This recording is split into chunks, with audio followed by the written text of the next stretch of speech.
భారతదేశంలో అంటే సనాతన దేశంలో మనకి నమ్మకాలతో పాటు మూఢనమ్మకాలు కూడా కొనసాగుతూ ఉంటాయి. మన కంటిపైన కూడా చాలా వరకు కనిపిస్తూ ఉంటాయి. ఎందుకంటే తల్లిపాలతో వైద్యం చేస్తుంటారు. ఉల్లిపాయల రసంతో వైద్యం చేస్తుంటారు. ఈ మధ్య కాలంలో యూట్యూబ్‌లో చూస్తుంటే ఆశ్చర్యం కలుగుతుంది. యూరినల్‌తోని రోజు మీరు వేసుకోండి కంటిలోన మీ కంటి చూపు పెరుగుతుందంటున్నారు. ఎలా చూడాలండి వీటిల్ని అసలు? వీటన్నిటి మీద మనం అధిక ప్రజల్లో అవగాహన బాగా పెంచాలి. ఇదే కొంచెమైనా వాస్తవం ఉందండి ఇందులోన? లేదు. నాకు తెలిసినంత మట్టుకు లేదు మేబీ. ఆ! ఎందుకంటే వాటి ద్వారా సమస్యలు రావచ్చు, వాటి ద్వారా ఇన్ఫెక్షన్ రావచ్చు కంట్లో. ఇన్ఫెక్షన్ వచ్చి కొన్ని అయితే కంట్రోల్ చేయలేకపోవచ్చు మనం ఇప్పుడున్న మందులతో. కాబట్టి ఆ జాగ్రత్తలు తీసుకోవాలి. కొత్త ఇన్ఫెక్షన్స్ రావచ్చు ఇవన్నీ కనుక చేస్తే మనం కంట్లో. ఎందుకు డాక్టర్ గారు వీళ్ళని ఎందుకు ప్రివెంట్ చేయట్లేదు? ఎందుకంటే మనకి ఐఎంఏ లాంటి సిస్టమ్స్ ఉన్నాయి, మెడికల్ కౌన్సిల్ ఆఫ్ ఇండియా లాంటివి ఉన్నాయి. ఎందుకంటే వాటిని ప్రివెంట్ అంటే ఎవరికి వాడు వైద్యుడి కింద అయిపోయి యూట్యూబ్‌లోన ఒక యూనివర్సిటీ లాగా తయారు చేస్తుంటే ఎవరేం చేయగలరండి? ఐఎంఏ ఏం చేయగలదు? ఎవరేం చేయగలరు?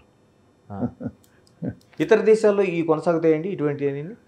ఇతర దేశాల్లో రెగ్యులేషన్ ఎక్కువ మనకంటే. ఓకే.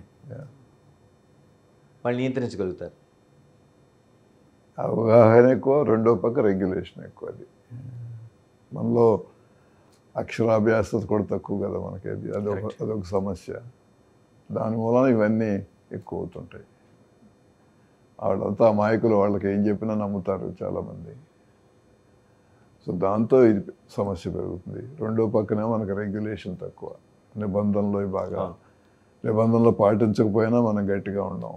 సో వీటన్నిటితో సమస్యలు పెరిగిపోతూ ఉంటాయి. ఆహారానికి కంటి చూపుకి ఎంత లింక్ ఉందండి? అంటే మనకి పౌష్టికాహారం చాలా ముఖ్యం అని చెప్తూ ఉంటాం ఎప్పటికప్పుడు మనం.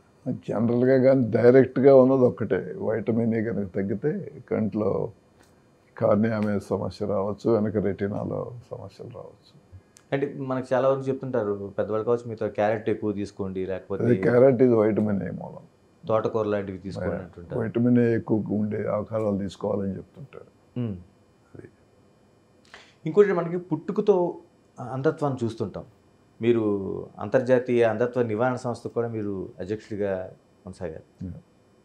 ఎలా అంటే నిజంగా దీన్ని ఏమి నివారించే అవకాశం ఉంటుందా పుట్టుకతో ఉన్నదానికి? అంటే ఇప్పుడు మనకు ముందు తెలిస్తే జెనెటిక్ కౌన్సిలింగ్ అవన్నీ చేయొచ్చు.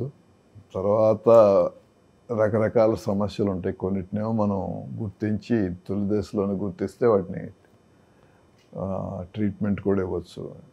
ఇప్పుడు చాలామందికి పిల్లల్లో క్యాటరాక్ట్ వస్తుంది, పిల్లల్లో గ్లాకోమా వస్తుంది, పిల్లల్లో కార్నియా మీద మచ్చలు వస్తాయి. వీటన్నిటికీ ట్రీట్మెంట్ ఎంత త్వరగా చేస్తే అంత మంచిది. అంటే పుట్టుకతో అంటే పుట్టిన తర్వాత కూడా దానికి వైద్యం ఉంది. కొన్నిటికి ఉంది, అన్నిటికీ ఉండదు, కొన్నిటికి ఉంది. కొన్నిటికైతే మనం ఏం చేయలేము. ఇక వాళ్ళని ఏంటంటే ముందే గుర్తించి వాళ్ళు మొదటి నుంచి పునరావాస శిక్షణ మొదలు పెడితే పిల్లలు చాలామంది తర్వాత అనేక పరికరాలు ఉన్నాయి. ఇప్పుడు టెక్నాలజీ మూలాన ఇంకా తేలికైంది. వాళ్ళు మామూలు చూపు ఉన్న వాళ్ళు ఎంత చేయగలరో వాళ్ళు కూడా అన్ని పనులు చేయగలుగుతారు. ఇప్పుడు మా దగ్గర శిక్షణ పొందినటువంటి వాళ్ళు ఇంజనీర్లు అయ్యారు, టెక్నాలజిస్టులు అయ్యారు, లాయర్లు అయ్యారు, అకౌంటెంట్స్ అయ్యారు. సో వారికి చూపు లేకపోయినా ఇబ్బంది లేదు. ఇప్పుడు ఈ రోజుల్లో అయితే కొన్ని రకరకాల పరికరాలు కూడా వచ్చేస్తున్నాయి, స్మార్ట్ గ్లాసెస్ అనేది.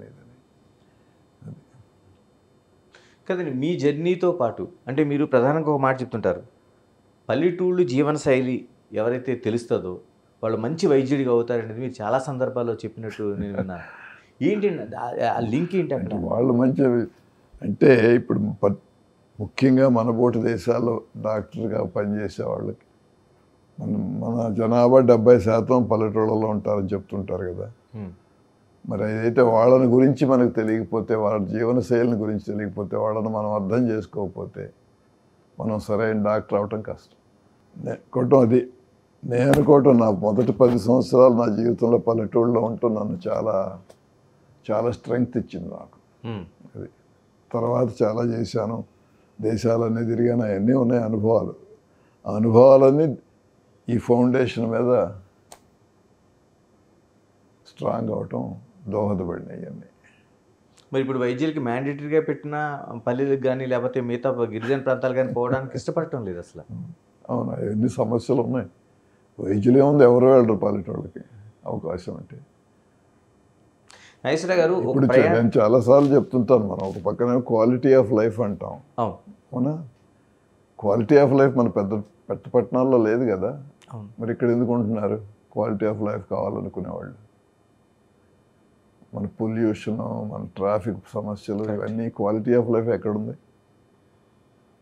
నిజంగా క్వాలిటీ ఆఫ్ లైఫ్ కావాలనుకుంటే చిన్న పట్టణాలకి, గ్రామీణ ప్రాంతాలకు వెళ్ళి అక్కడ ఉండాలి ఎక్కువ మంది. అక్కడికి ఎక్కువ మంది చదువుకున్న వాళ్ళు వెళ్ళటం మొదలు పెడితే దేశం మొత్తం అభివృద్ధి అవుతుంది కరెక్ట్. ఆటోమేటిక్గా. ఇప్పుడు చైనా పాలసీ యాజ్ టీజ్గా అదే తీసుకుంటుంది.